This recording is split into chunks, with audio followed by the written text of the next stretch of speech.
Sara Sefcovic es una académica, una investigadora, una ensayista, una periodista que hace 30 años dio un salto a la novela con demasiado amor. Hoy nos presenta Demasiado odio, un descenso a los infiernos del hombre contemporáneo, a ese México que duele, que también es Madrid o Tokio o París, o los lugares a los que se llega siempre con el pasaporte del dinero fácil. Como no hay ideas sin consecuencias ni verdades absolutas, para conocer es necesario preguntar.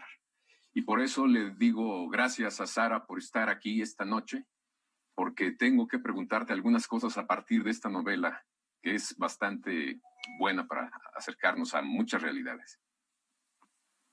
Gracias, Javier. Es un gusto estar aquí, como siempre, contigo y por tu generosidad de permitirme estar con tu auditorio.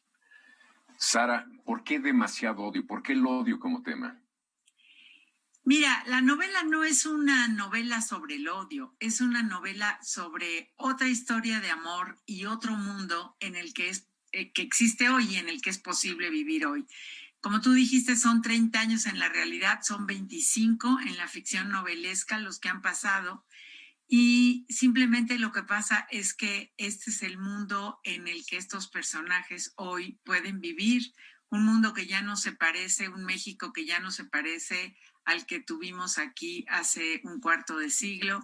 Y ellos van a vivir una historia de amor, pero una historia de amor en este mundo que está siempre muy acompañada por la violencia, por las dificultades, por los desastres, por los problemas. Pues sí, pero eso nos enteramos al final, casi. Bueno, pero no hablemos de eso. Me llama la atención el por qué decidiste dar ese paso, digamos, de la ficción, de la realidad o del ensayo duro a la ficción. ¿No te bastó el género del ensayo?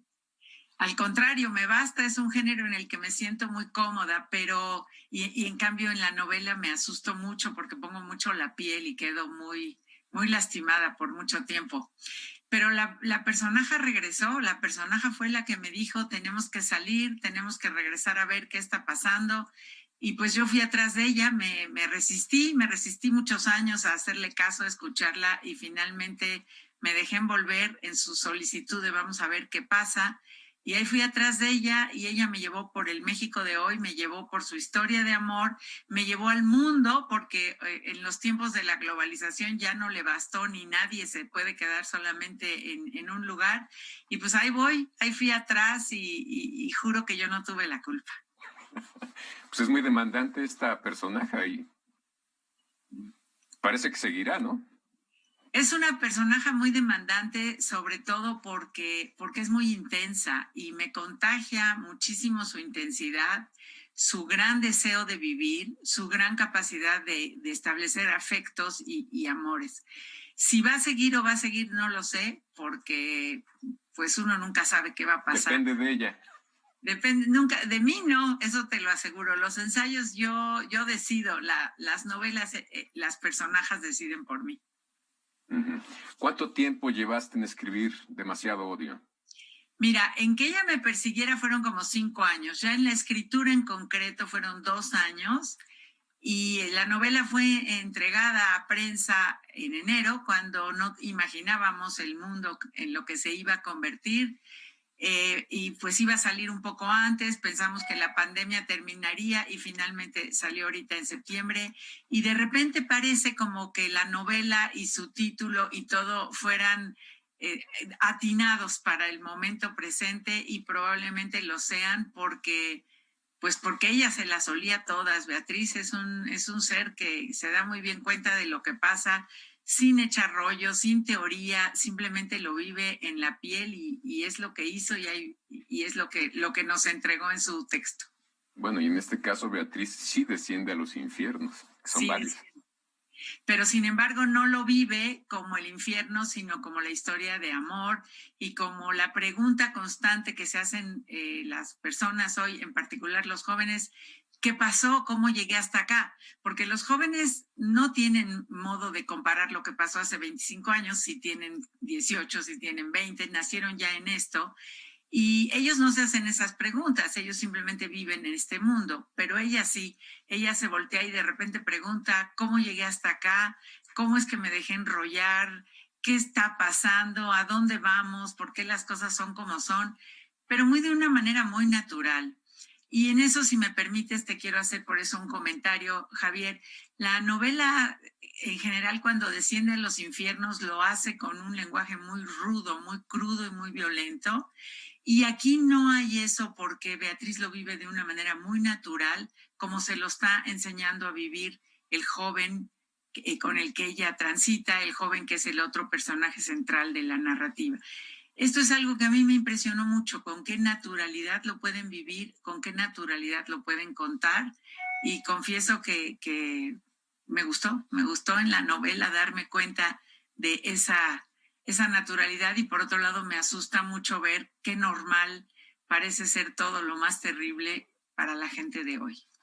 Sin ser una novela de tesis, tiene varias tesis a lo largo de la narración. Una es la que tú dices, cómo llegamos a este punto, cómo la gente se involucra de tal manera, pero también hay otro elemento importante que se repite de manera constante y es, ¿y yo qué podía decir? O sea, no se dice nada, se queda callado uno. ¿Qué podemos decir? ¿Qué podemos hacer? Todos tratamos de vivir lo mejor que podemos en este mundo. De repente por ahí los personajes se enojan porque dicen, a mí me pasa algo terrible, y los demás se levantan y siguen haciendo su vida y van al gimnasio y al cine y hacen su fiesta de 15 años y su boda. Pero ¿qué nos queda? O sea, ya incluso ahorita en el encierro nos hacemos esa pregunta, ¿qué nos queda? ¿Qué nos queda sino adaptarnos a vivir lo mejor posible en este mundo? Que de alguna manera nosotros, por más que hagamos grandes esfuerzos, no lo podemos cambiar. Quisiéramos, pero la verdad es que no lo podemos cambiar. Si de algo me ha servido esta novela es para darme cuenta que todas las utopías de mi generación y de la juventud, de cómo el mundo iba a cambiar y iba a ser como creíamos que era, híjole, no se cumplieron. En muchos aspectos sí, en muchos aspectos el mundo mejoró, pero en otros no. Y no nos queda más que reconocerlo y vivir en él lo mejor que podamos.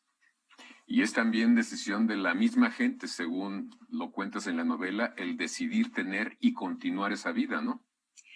Pues ellos se plantean mucho si es su decisión o simplemente es como hay que vivirlo, porque no hay otra manera de vivirlo. Y como lo comentan por ahí, no es por una causa, por una fe, por una idea del mundo, es simplemente porque es y uno quiere participar en lo que es. Tan terrible como eso. Tan sencillo como eso. Y tan sencillo como eso. Tenemos que ir a un corte, Sara, y regresamos contigo. Gracias.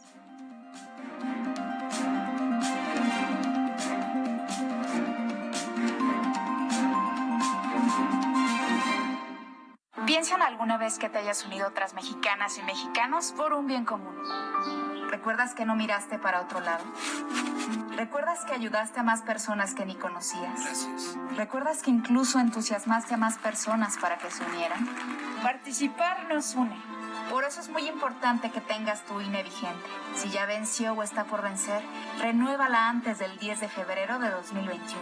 Contamos todas, contamos todos. INE.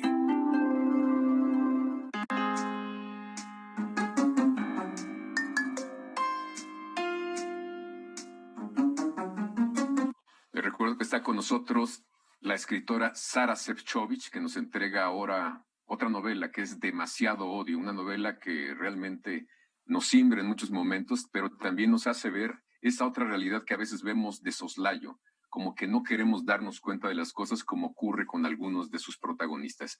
¿Cómo la fuiste armando, Sara? Son muchos capítulos, son muchas zonas, muchas imágenes. Sí, en efecto. Yo fui siguiendo a Beatriz y la novela llegó a tener casi 1000 páginas. Y después Beatriz empezó a escribir ese diario que siempre le deja a su sobrina, tanto en Demasiado Amor como aquí. Y ella misma se dio cuenta que no podía contar todos los detalles, que no quería meterse en todas estas pequeñeces que quizá podían distraer de su idea principal de cómo relatar y qué relatar. Y entonces la novela se fue compactando, se fue haciendo de una manera tal que nos contara lo que es el mundo en sus buenos y en sus malos momentos, en sus felicidades, en sus arrepentimientos, en sus culpas, en un final que ella decide muy abrupto, que yo evidentemente no voy a contar para no darles la solución a tus televidentes, pero ella de hecho fue la que la construyó, la que decidió compactarla, la que decidió vivir primero todas las cosas y solamente hacia el final hacer reflexiones en torno a lo que había pasado, ya un poco ella misma asustada, un poco ella misma tal vez arrepentida, eso no lo sé con mucha claridad, pero ahí fue donde se compactó y quedó esta novela que es muy, espero yo, va muy rápido contando todo lo que pasó y espero que a cada vuelta de página los lectores se sorprendan tanto como me sorprendí yo con las decisiones y las situaciones en que se metió Beatriz. Exactamente. ¿Tú buscaste crear imágenes fuertes para llamar la atención del lector o fueron saliendo así? ¿Cómo lo hiciste? Salieron porque conforme ella va yendo a los países del mundo a los que va yendo con el personaje joven, con Poncho, las cosas van sucediendo. O sea, lo que más me impresionaba es que ellos iban por accidente a cada lugar al que iban, era al que podían ir, era donde encontraban en ese momento una manera de irse y de llegar. Y en todas esas partes se iban encontrando con lo que es el mundo de hoy. No hubo un solo lugar de este planeta Tierra, de todo el México y de todos los otros países que recorrieron, donde no se encontraran con ese mundo difícil, con ese mundo en el que había que sumarse a lo que estaba pasando y eso fue quizá lo más impresionante, porque los lugares a los que van a dar son completamente accidentales, ninguno lo eligen, y en todos están pasando situaciones que parece que el mundo de verdad fuera el puro infierno. Y sin embargo, en muchos lugares ellos la pasan muy bien, se quieren mucho, encuentran actividades interesantes que hacer, pero lo otro los va jalando, los va involucrando y no se pueden salir. Entonces, si la novela lo contaba así, es porque así pasaba, y esa fue la sorpresa que se llevó Beatriz, que me llevé yo y que espero que se lleven los lectores de ver lo que está pasando, ¿no? ¿Es tan terrible el mundo entonces? ¿No lo vemos? Es terrible. ¿Lo normalizamos? Exactamente, porque es terrible y es amable, porque tú vas a París y paseas, y vas a Inglaterra, a Londres y paseas, y vas a Estambul y paseas, y al mismo tiempo que te vas fascinando con todo lo que vas viendo y con la gente que vas conociendo y con los afectos que vas construyendo, va pasando todo lo demás, lo bueno y lo malo. Las mujeres en Madrid que cantan la canción chilena El violador eres tú, y las personas en Marruecos que hacen algunas barbaridades que hacen o en otros países. Todo va siendo simultáneo, este es el mismo mundo y lo vamos viviendo lo mejor que podemos, y una noche bailas en un antro música cubana y la pasas divino, y otra noche estás metido en un problema muy serio en el metro de Madrid. Exactamente. Entonces, digamos que esa es la realidad que no hemos visto suficientemente o que hemos asimilado poco a poco para llevar la vida que queremos llevar. Pues es que si no, no podrías vivir. Por ahí en algún momento ellos cuentan, acuérdate de las Torres Gemelas, lo que pasó y cómo cambió el mundo y pareció muy grave, pues porque fue en Estados Unidos, pero el mismo día y el día anterior y el día posterior hubo acontecimientos igual de graves en países de los que ni nos enteramos, en África, en Medio Oriente, con muchísimos muertos también. Y nos vamos adaptando, Javier. ¿Qué nos queda? ¿Cómo podemos vivir de otra manera? Aunque te encerraras en tu casa, la solución no está ahí, y eso nos lo está mostrando muy bien la pandemia. Entonces, ¿qué te queda sino hacer lo posible por vivir en este mundo, por ser capaz de amar, de pasarla bien, de pasear, de sacar adelante estos momentos difíciles y de pues tratar de hacerlo lo mejor posible, ¿no? Y pensar, ojalá no me toque, es lo único que puedes pensar. Y la otra parte es, pues yo le entro porque si no le entro me quedo afuera de todo también, que esa es la teoría de los jóvenes, ¿no? O participo, o le entro, o yo no estoy en este mundo, y los jóvenes quieren estar en este mundo, no quieren salirse ni escaparse de él. Yo tengo la impresión que algunos escritores han dejado de tocar, digamos, tierra con la realidad y nos cuentan historias, y está bien, a veces son demasiado fantasiosas, pero tú desde el principio te interesaste por este tipo de literatura que toca tierra Y tienes también, hiciste un estudio sobre Luis Espota, que era un autor que también tocaba temas complicados en las relaciones básicas humanas. En la política, sobre todo.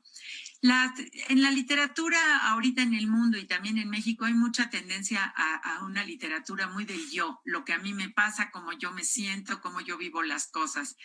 A mí me interesa más un poco, aunque mis personajes son individuos, Claro. pero hablar de este país, de este mundo que nos rodea. Y por supuesto ahí aparece también cómo lo vive personalmente cada personaje, pero lo que más me interesa en efecto es ver el mundo que esos personajes ven y cómo pueden vivirlo. Digamos que es una literatura con cierto compromiso. Esperaría yo que el compromiso no esté escrito como tesis en la novela, que la novela se pueda leer de una manera más fluida, que no tengas que haber leído la novela anterior para leer esta, pero sí esperaría que te mueva mucho el piso y que cuando cierres el libro, pues te sientas que ya no ves de la misma manera lo que te rodea. Sara, tenemos que ir a un corte y regresamos aquí. Gracias.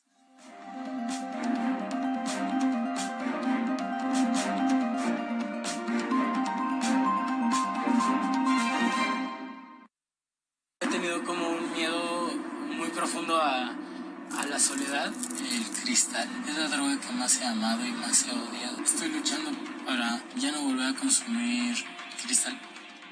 Y me ha ocasionado el consumo de sustancias fue perder la noción de las cosas que sucedían a mi alrededor.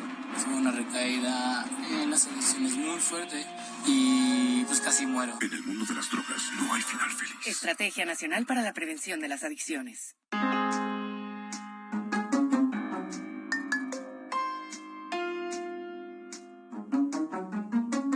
Sara, tienes un ensayo se llama El País de las Mentiras, sobre el cómo el discurso se separa de la realidad. ¿Tú crees que la novela nos permita, a través de una ficción, de una mentira, acercarnos a lo real? Creo, convencida estoy de que es solamente a través de la ficción que de verdad nos podemos acercar a la realidad. Mira, tú sabes muy bien, yo 30 años dejé de escribir novela, incluso como 10 años dejé de leer novela, convencida de que el ensayo explica muchísimo mejor lo que está pasando. Y sí, el ensayo me permite interpretar, me permite leer a quienes lo entienden y lo interpretan con muchísima lucidez. Ha sido una experiencia maravillosa. Pero en el momento de querer retomar lo que uno tiene que decir sobre esta realidad que nos impacta, me di cuenta que no puedo hacerlo de una manera mejor que con la ficción. Y esa es la razón por la que volví y me di cuenta que en efecto, por más que uno investigue y estudie y lea, necesita expresarlo en lo que parecería irreal, justamente para, como dice mi epígrafe, uno de los epígrafes de la novela, sea más real. ¿Tiene que ver con las emociones? ¿Son más fuertes que las cifras duras, que los datos duros? Definitivamente son más fuertes, pero también tienes manera de expresar una intensidad de cómo te afectan o te mueven el piso las cosas que es más difícil de expresar en el ensayo. Por supuesto, también se puede, pero no es igual. Y vivirlo además con las diferentes perspectivas de distintos personajes en distintos países, de distintas edades, te da posibilidad de abarcarlo desde muchos ángulos que sobre todo tocan mucho, espero yo, al lector, que no le parezcan algo lejano que se está diciendo desde un lugar al que él no puede entrar, o al que ella no puede entrar, al que ella, como decimos ahora, no puede entrar, sino justamente que se involucre, que le toque, que le duela, que se enoje, que se ponga contento, pero que le penetre. Esa sería toda la idea. Y la novela, uno desde el momento en que toma un objeto novela en su mano, se abre para una serie de posibilidades y eso la ficción lo sabe aprovechar, espero. Abres tu subjetividad y compartes otras. Así es, no es la mía, es la de mis personajes, porque cada uno de ellos tiene otra y a mí me han sorprendido muchísimo sus distintas subjetividades o no subjetividades, porque hay quien se cierra muchísimo y también se niega y es duro y no interpreta y no quiere saber y no quiere ver. No quiere decir tampoco. O no quiere hablar. El personaje que conoce Beatriz solamente empieza a hablar hacia el final, prácticamente en toda la novela no quiere hablar.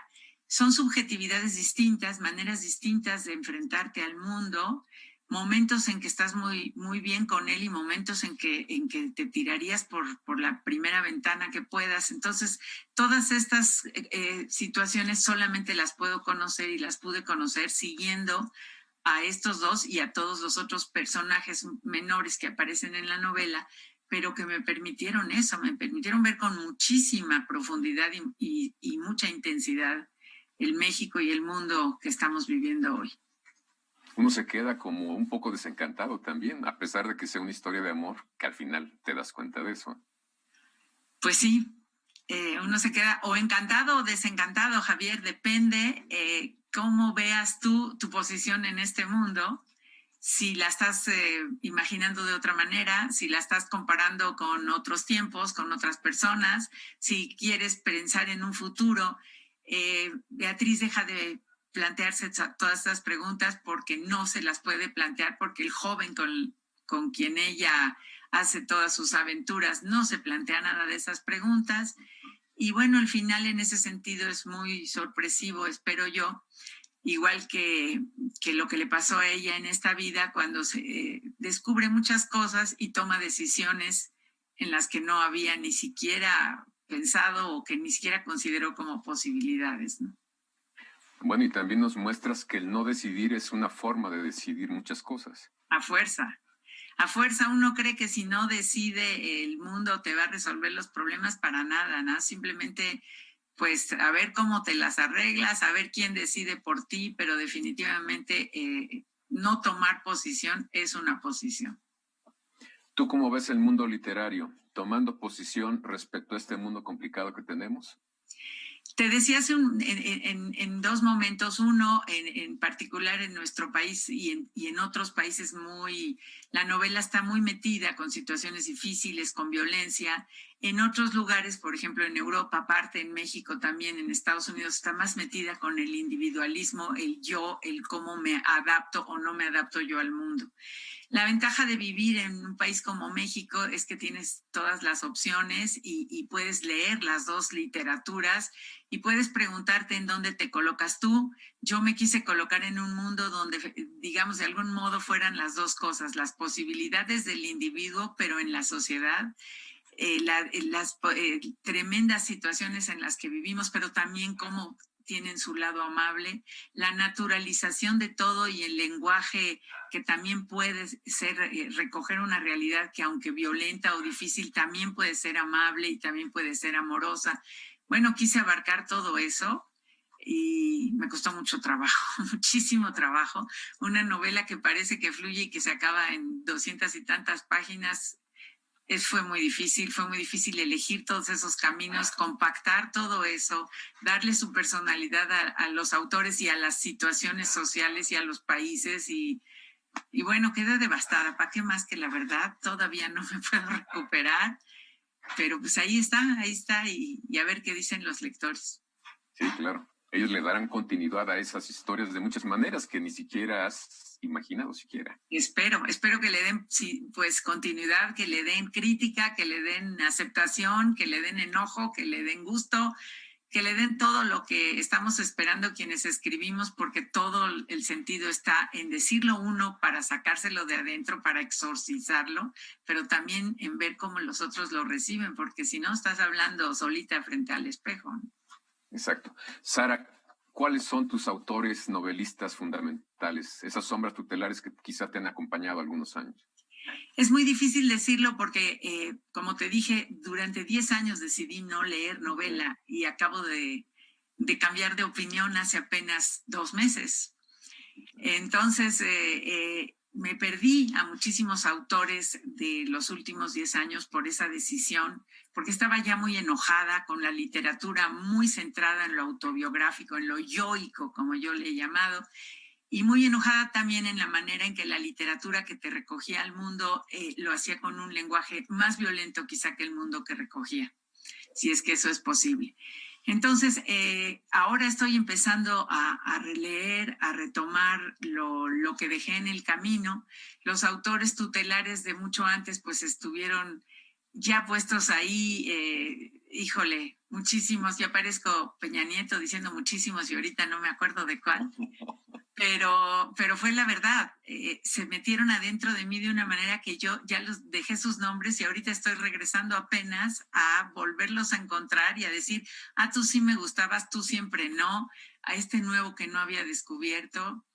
Cómo han cambiado los propios autores, me está pasando ahorita a leer a Siri Husbeth o a Paul Auster o a Amin Maalouf, por dónde yo me quedé que ellos habían caminado y por dónde caminan ahorita. Mi enojo con Karl Ove Knausgaard, el muy famosísimo autor que habla de sí mismo de una manera que es irritante. Yo creo que por su culpa es que mucho dejé de leer novelas, pero estoy regresando a ver todo eso para entender el enojo que tuve y para entender por qué camino de lecturas voy a seguir.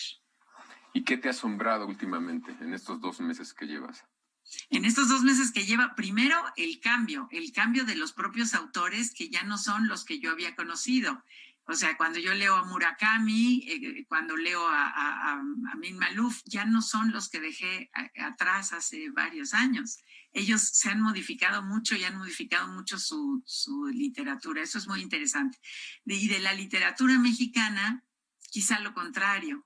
Darme cuenta que siguen en lo mismo, que muchos años después siguen contando las cosas de la misma manera y probablemente esa parte sea la que no me gusta y que han surgido autores nuevos, pero a los que apenas estoy empezando a conocer.